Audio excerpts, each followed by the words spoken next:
Vamos lá? Hoje a gente vai falar sobre pastorado feminino. Será que é bíblico? Será que eu consigo ter respaldo na Bíblia sobre esse assunto? Eu sou Emanuel Júnior, esse é o Papo Reformado. Vem comigo que hoje tem muito assunto para a gente conversar.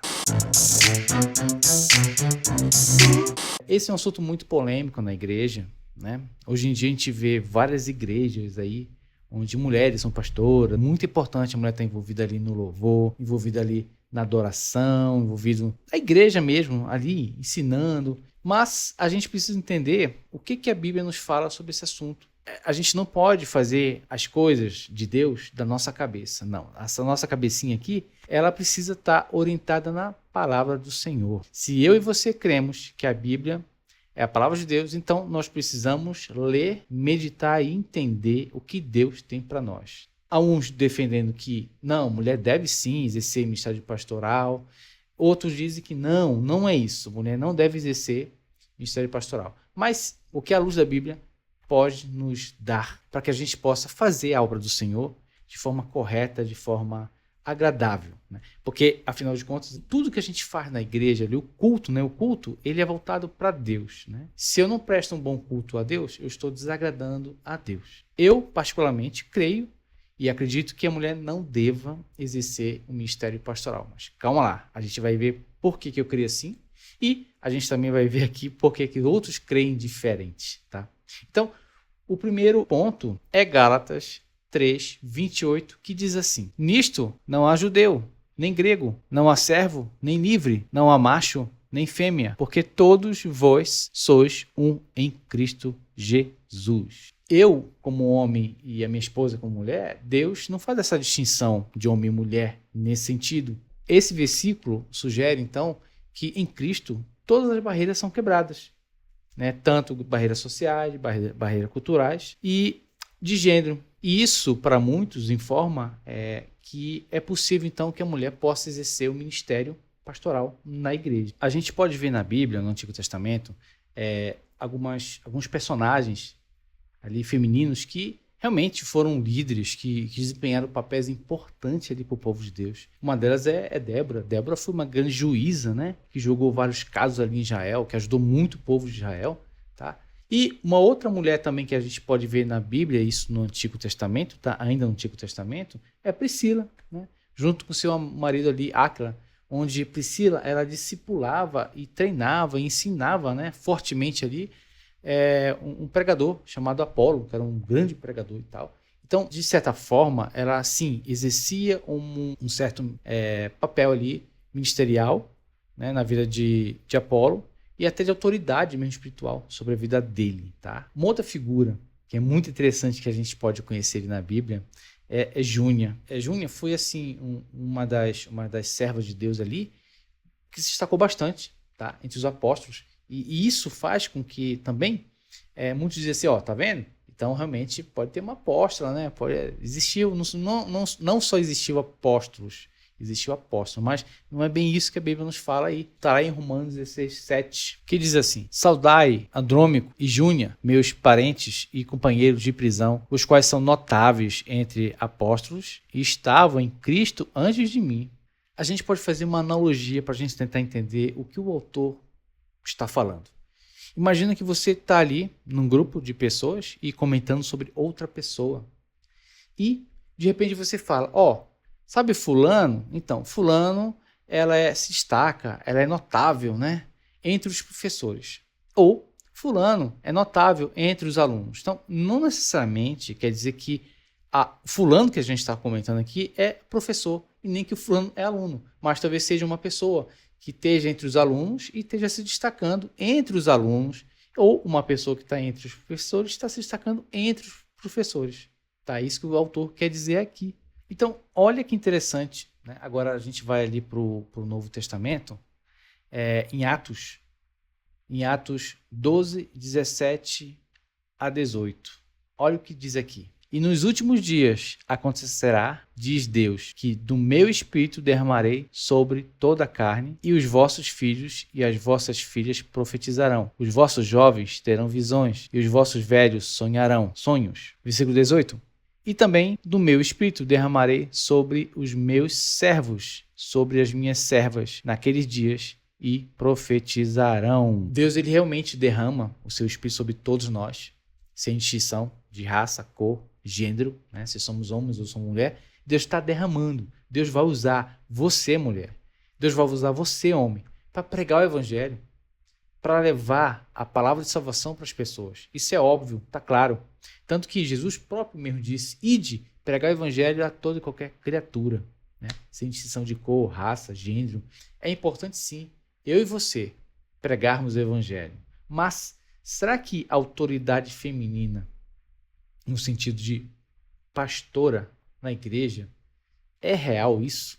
Olha só o que diz aqui em 1 Timóteo 2, do versículo 12 ao versículo 14. Diz assim a palavra do Senhor: não permito, porém, que a mulher ensine, nem use de autoridade sobre o marido, mas que esteja em silêncio, porque primeiro foi formado Adão, depois Eva, e Adão não foi enganado, mas a mulher, sendo enganada, caiu em transgressão. E agora a casa cai, né? Para aquelas pessoas que acham que não, mas olha, é possível sim, né? A mulher ser pastora. Mas aqui o apóstolo Paulo, né?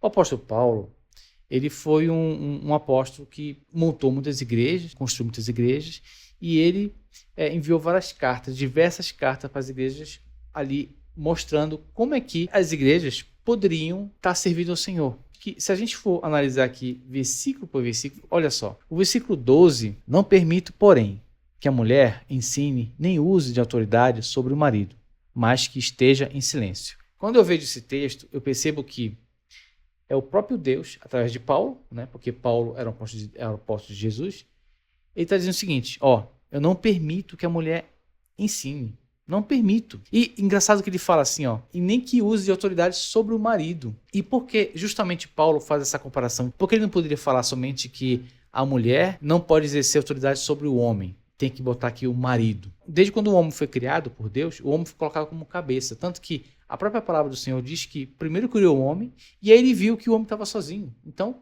ele fez o quê? Uma ajudadora. Criou uma mulher para ele. Isso não é machismo? Porque se eu crer que isso é machismo, eu estou chamando os apóstolos todos de machistas. Estou chamando Deus de machista e estou chamando também Jesus de machista, que isso não é verdade. Então, a gente pode entender que a mulher não é para estar abaixo nem acima, mas sim ali do lado do homem, ajudando o homem. E olha que interessante, mas no versículo 13, ele vai simplesmente dizer assim, ó, porque primeiro foi formado Adão, depois Eva. Ou seja, aí ele está acabando com essa ideia de que, não, ele falou um assunto aqui que é atemporal. Não é atemporal, é definição total. E no versículo 14, ele vai fechar com chave de ouro e vai dizer assim, ó, e Adão não foi enganado, mas a mulher sendo enganada caiu em transgressão. O que isso quer dizer? Que além da mulher ter sido formada por segundo, ela cometeu um grave erro ali logo no início, por isso não é permitido que a mulher seja ou exerça ali um ministério pastoral. Mas, lembra, Jesus, quando começou o seu ministério, ele começou fazendo o quê? Chamando homens. Tá, mas aí você vai dizer, Emanuel, também teve mulheres. Claro que teve. E mulheres é super importante para o ministério de Jesus. Mas Jesus chamou os homens para assumir um cargo maior, uma autoridade, uma liderança maior, a autoridade de apóstolo. Mas você pode ver que em todo o ministério de Jesus, ele exaltou sim as mulheres, como Maria Madalena. Ou a samaritana, onde Jesus ele foi ali falar com ela, porque naquela época, judeus não falavam de forma alguma com samaritanos, muito menos com uma mulher. E Jesus fez o quê? Ele quebrou essa regra e ele foi lá e falou com ela e fez com que ela fosse uma pregadora. Por que uma pregadora? Porque ela teve um encontro com Jesus ali e naquele momento do encontro ela foi liberta e ela saiu espalhando para todo mundo daquela época sobre Jesus, dizendo que o Messias tinha falado com ela. Ou seja, quebrando aquela ideia que a mulher samaritana não poderia falar com um judeu ou que não poderia falar com todos os homens, enfim. E a gente sabe que pela história da mulher samaritana, aquela mulher ali, ela era uma mulher que sofreu muito, já teve vários maridos, enfim. E ela era discriminada com certeza pela sociedade. Mas mesmo assim, Jesus foi lá e falou com aquela mulher e deu uma nova vida a ela e ela saiu ali falando de Jesus. Quando Jesus chama os 12 apóstolos, a gente pode ver que aquilo ali serve também como exemplo para os nossos dias atuais. para a gente perceber que os homens devem realmente estar sob a liderança da igreja. Bora ver aqui o que fala ali em 1 Timóteo, tá? 3, de 1 a 7. Ali dá exatamente Paulo dando, novamente o apóstolo Paulo, né? Dando ali um ensinamento para a igreja de como é que um pastor, um bispo deveria ser. Vamos lá ler? Fiel é a palavra.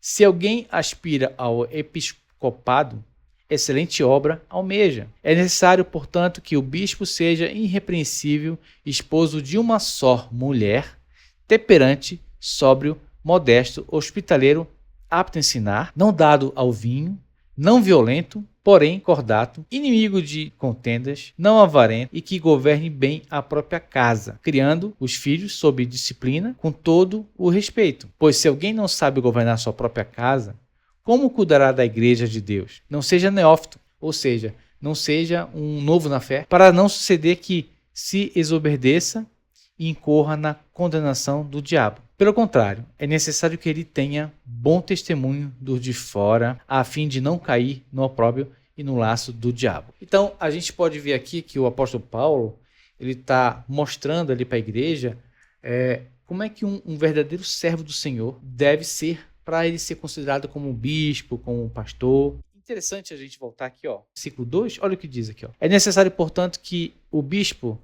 não a bispa, seja irrepreensível, esposo de uma só mulher, ou seja, esposo de uma só mulher. O pastor, né, a pessoa, seja então um esposo, né, esposo de uma só mulher, tá? A gente pode vir aqui no versículo também 3, dizendo assim, ó, e que governe bem a própria casa.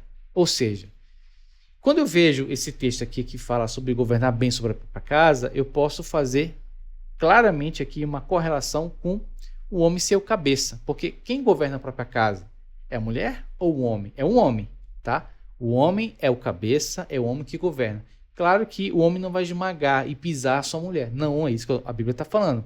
Até porque a Bíblia vai falar aqui, qual é a função do homem no casamento? Amar e proteger a sua esposa. E a função da sua mulher é cuidar do seu homem, cuidar do seu amante querido. Então, ambos devem se amar e se cuidar. O que a gente pode entender, então?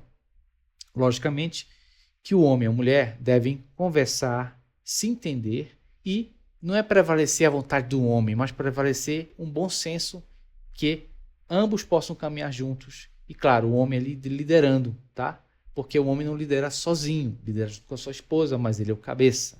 Então a gente pode trazer essa analogia aqui para a igreja e ver que Paulo está dizendo o quê? E que governe bem a própria casa, criando os filhos sob disciplina, com todo o respeito. E aí ele vai aqui completar, né? Porque se alguém não sabe governar a própria casa, ou seja, um homem governar a própria casa, como vai cuidar da igreja de Deus? E aí a gente pode ver que realmente Paulo está falando que assim, ó, eu não permito que a mulher ensine, eu não permito que ela exerça autoridade sobre o homem na igreja. E por quê? Porque, como a gente viu lá atrás, Paulo falando, né, que primeiro veio o homem, depois veio a mulher. Talvez você ainda não esteja convencido, né, que não é possível, biblicamente falando, que a mulher exerça um ministério pastoral na igreja. Então vamos ver o que está dizendo ali em 1 Coríntios 14, 34 e 35. Vamos ver o que diz a palavra do Senhor. Conservem-se a mulher calada nas igrejas, porque não lhes é permitido falar, mas estejam submissas, como também a lei o determina. Versículo 35. Se, porém, querem aprender alguma coisa, interroguem em casa a seus próprios maridos, porque para a mulher é vergonhoso falar na igreja. E aí? E agora? O apóstolo Paulo está ali, né, sendo machista, machão, né? Dizendo que a mulher não pode falar nada na igreja, tem que ficar caladinha na igreja ali. Não é isso. Tá? Nesse caso aqui, a igreja de Corinto estava tendo uma confusão de mulheres que estavam tomando mesmo a frente e querendo se exercer autoridade de homem ali. Então, Paulo teve que ser muito enfático, dizer, ó, fique quietinha, cala a boca, seja submissa, como manda a lei. Paulo se utilizou, além da autoridade dele como apóstolo, também se utilizou como autoridade da lei. Tá? Lembrando que Jesus não veio abolir a lei, ele veio cumprir toda a lei. Então, Paulo está se utilizando ali de um segundo argumento, que além da autoridade dele, né, ele está sendo muito autoritário ali, ele está dizendo, ó, como manda a lei. E se porém, você tem alguma dúvida ali, caladinha, quietinha, chega em casa e pergunta ao seu marido. Mas Paulo não está sendo ali, de forma alguma, machista. Mas a gente precisa analisar o contexto. Ali na igreja de Corinto, as mulheres não estavam respeitando o culto. Elas estavam se intrometendo no culto e atrapalhando o culto a Deus. O culto é para Deus, não é para nós. Se você vai para a igreja e você quer sair da igreja ali bem, o seu ego massageado, bom, sinto te dizer que se uma igreja for uma igreja sadia, bíblica, e que ela prega realmente ali uma doutrina saudável, você não vai sair dali se sentindo massageado, bem. Você vai sair dali, deve sair dali, constrangido, quebrado, preocupado, se percebendo um lixo, porque é justamente isso que o Evangelho faz com a gente. As leis, todas as leis que Deus deu no Antigo Testamento ali, mostrou para o homem que ele era incapaz de seguir uma lei. Uma lei. Tanto que Paulo vai dizer lá que não existiu um bom a não ser Jesus. Porque se eu creio na palavra, eu não posso dizer assim, eu vou crer nesse pedaço aqui e depois vou crer nesse outro pedaço. Esse aqui eu não creio, aqui eu creio. Ou você crê ou você não crê. Por isso que a palavra do Senhor diz, né, a própria palavra diz sobre ela mesma, que o que é a Bíblia? O que é a palavra do Senhor? É o poder para a salvação de todo aquele que nele crer. Então nós precisamos crer na palavra do Senhor, nós precisamos nos segurar nessas verdades eternas, porque é o que vai nos dar a direção para a gente caminhar aqui nessa terra e fazer a obra do Senhor de forma correta. Comente aqui embaixo, eu quero saber a tua opinião, eu quero saber se você concorda, se você discorda, quais são os seus pontos. Vamos conversar, vamos debater. Lembrando que aqui é o Papo Reformado, a gente conversa, a gente debate e a gente aprende junto, tá? Então, curta, compartilhe e se inscreva. E Deus abençoe você e até o próximo Papo Reformado.